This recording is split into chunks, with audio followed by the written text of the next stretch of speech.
people can get real nervous about like, well, who are these people and what do you believe and what's here? And I'll tell you what I believe. Um, I believe in alignment. I am not a person who self-identifies as a Republican or Democrat. I believe in capitalism. I believe in individual responsibility. I believe in empathy. I believe in having safety nets at levels that are appropriate and take practical considerations into consideration.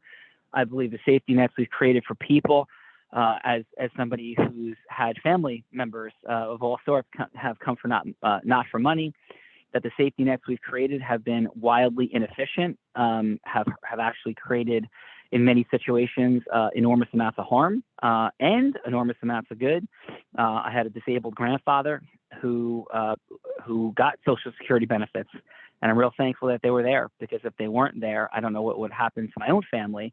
And I am very clear that there's massive problems in these government programming and systems. So I am a fan of I'll take care of and can control what I can control. I'm a big fan of private opportunity, if those sound like right-leaning. On the other hand, I'm also a huge believer in inclusion. I'm a huge believer in people making whatever decisions they want about their spiritual belief structures and being loved and respected for it. I'm a huge believer in the ability for people to make determinations like, people could ask me, are you a fan of gay marriage? And I'm like, of course I am. And you're like, the state should sanction that? I'm like, actually, what I believe is the state should stay out of marriage, and marriage should be a contract between two people. And whatever religious marriage people want, they should be able to be married in their own church, not church, the church of Star Wars, the church of a tree, and that government should be a contract between two people, without the government creating all their levels and layers of interference. So you're a libertarian, Sean. No, I'm not a libertarian at all. I think that there should be government. I think things should happen. I can appreciate some libertarian perspectives, but I share that. So what you're here to know and understand is that we're not telling you what to believe. We are encouraging you, though, to have considerations about things. So if we're talking about people's spiritual belief structures, somebody might come here and go, hey, is everybody here Jewish? Hey, is everybody here Christian? Hey, is everybody here Muslim? If you come from any of those backgrounds. And the answer is no, nobody's all of those things. I happen to be a Christian, and I happen to believe that my faith is based on a faith of inclusion. My faith is certainly based on, if anybody wants to have a nice conversation with me, we could have a conversation about it. My faith recognizes and honors the fact that if people feel pulled to be an evangelist for the faith, to go out and talk about it, I honor that completely, as long as it's done lovingly, inclusively, respectfully. I'm a big fan of it. Respect being the bottom line foundational piece, where people aren't pushed, pressured, shamed. These are the things I think form the foundations of what Unblinded is. Openness, love, inclusion, respect, healthy boundaries, respecting each other's boundaries, and all being here for growth and acceleration. So there's no hidden agendas. There's no, we're going to later tell you that we all believe that we're descended from space aliens. And yes, I'm making a joking reference to Scientology. And I don't mean to be disrespectful if anybody is a Scientologist. But I've seen things that, to me, in that space, make me uncomfortable and concerned. And I've reviewed and researched enough of the foundational fundamentals of it, as compared to Christianity, the Jewish faith, the Muslim faith, agnostic faith, as long as we can be respectful and inclusive of different things. So sometimes a faith can trigger people deeply emotionally. And this goes back to Michael's conversation about abortion topics, about gun control. And what we really seek to avoid here in Unblinded is a triggering belief.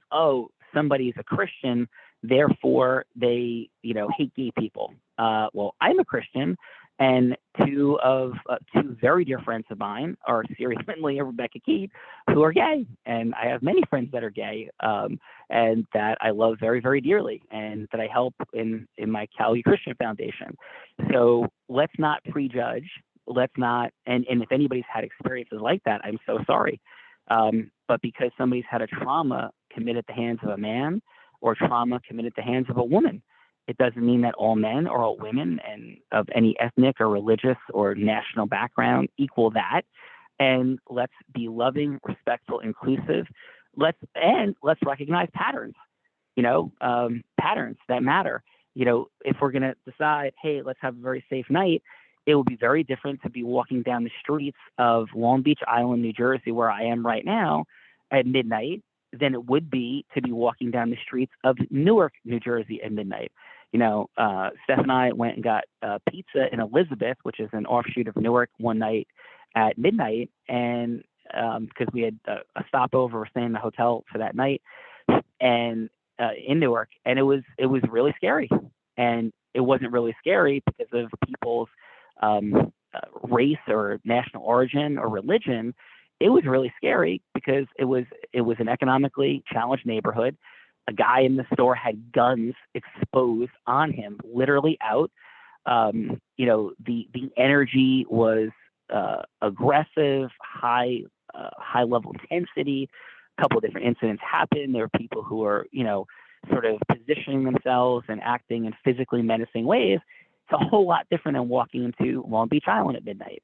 And to fail to recognize that there are patterns of behavior that exist would also be utterly absurd, right? So we recognize patterns of Zeus, aspirational goddess, fun energy. We recognize 4-12-4 patterns of communication. We recognize patterns of people we work with and we interact with and how they do and do not behave. What we're saying is, let's not prejudge anyone. But let's not also just give all of our trust. Loving people unconditionally at boundaries is the difference between loving people and giving all of our trust in people. And these are some of the things we foundationally and fundamentally teach in Bleacher and Unblinded for us to create the money, time, and magic we seek. And for all of us, the people that we identify as other, like those people over there, those are the people we tend to be afraid of, right? But let's figure out, what is it that people might be afraid of us about? So I think about, hey, how do I show up in ways that I want to optimize? So I land on people even more powerfully, influentially, and remain my authentic self. So it's never, which is, by the way, what I choose. What we teach here at Unblinded is our authentic self is the power of our choice. Our authentic self is not something that we were born into, but it's what we choose to be. I choose my faith. I choose the fact that I tend to be the only person in the ocean at very weird times of the day and in very weird months of the year in the great state of New Jersey. I don't hold individualized significance for that, and nor do I hold anything that I fear of what people think of me for it. I do it because it works as a pattern for my life. And these were intentionally drawn rules and belief structures. So we're about intentionality here that serve your higher why. We're about positive vibrational energy. And we're about the fact that fundamentally, we make it as simple as possible, not simpler. People want more money in less time with more magic. And a lot of times we screw it up with our rules and our belief structures about life and about influence and process mastery. So why Wednesday? That's a little foundational why we're here at Unblinded, why we come onto the huddles. Adam Gugino, I want to acknowledge you, my brother. You were dropped the mic on the Calgula Growth Huddle this morning. You're on fire. You got back from the Bahamas. Top of heart, top of mind for you, AG. What's there?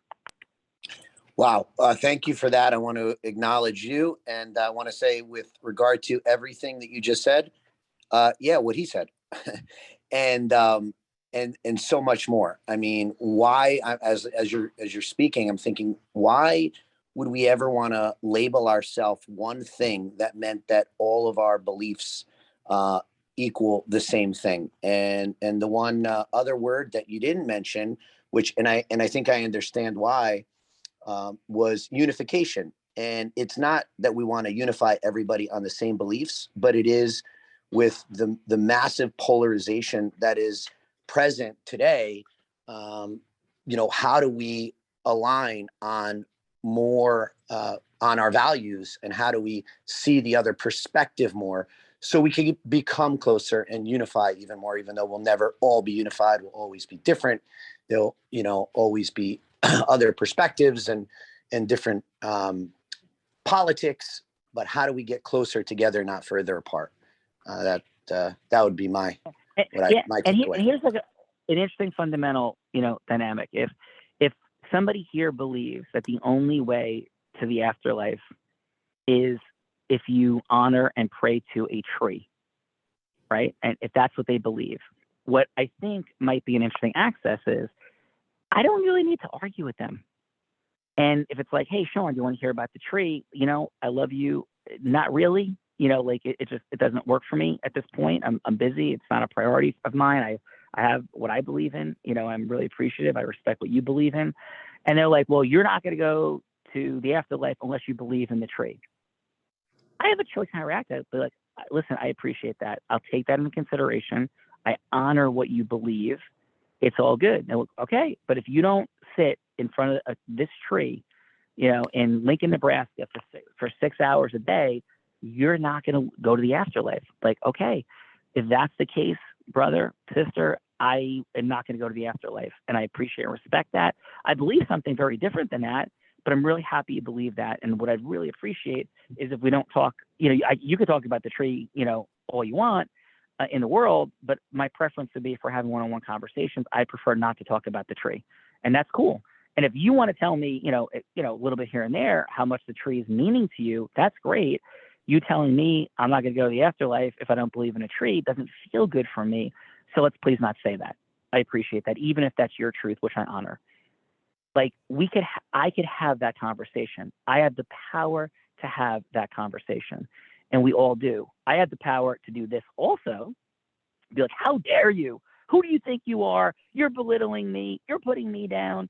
And it's like, yeah, like I guess they kind of are, but why would I want to give my energy in that way to this person who authentically believes they're trying to help me? Now, if they're trying to hurt me and they just want to make me feel bad and they don't really believe that the way to the afterlife is through praying to the tree, then that would be really not nice, and that person should not be near my life.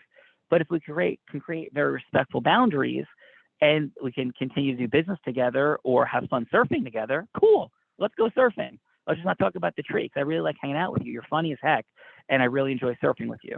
And those are all the power of our choices. So these contextual examples are examples of what it's like to be here unblinded. We could all have our own individualized beliefs, our own prioritization. We can respect them, and we can do things together. What we also say in Unblinded, though, is that we have real respect for not objectifying people. So it's like, wow, look at him, look at her. Like, that's not our space here, and be like, oh, well, you're trying to control things if you don't let people do that. No, anything that we perceive as not respectful, that's the kind of stuff we want to, not have here. So we don't want to create an overly a sexualized environment. Two people are like, hey, you seem interesting. We want to go for a cup of coffee. Like, no, thank you. I'm not interested, but thank you. Cool, no problem. And we leave it there. We don't want to objectify people. We don't want to be judging people on their physical appearances. We're here for more money, less time, more magic, with a foundational root of loving unconditionally with boundaries. The boundaries are respect. And that's what this is about. And why? Because we want to make the world a greater place by bringing together extraordinary people. And I believe that the only way we do that is bringing together all sorts of different extraordinary people. And I love that people come from different faiths, different national backgrounds, different cultures, and they want to really, on a Sunday afternoon or a Saturday afternoon, that's who they want to hang out with socially. Totally amazing. As long as we're holding respect for each other, that's what this space is about. And I don't think it's like any other space that I'm aware of. We're unique, and there may be ones very similar, but we have our own unique intentionality. We're not trying to be any other ecosystem except the ecosystem that causes leaders to lead leaders, to merge ecosystems for 1 + 1 = 1 trillion relationships, or at least more than 10, and certainly more than 3, to make the world an even greater place, and which gave a little bit more language around all of that.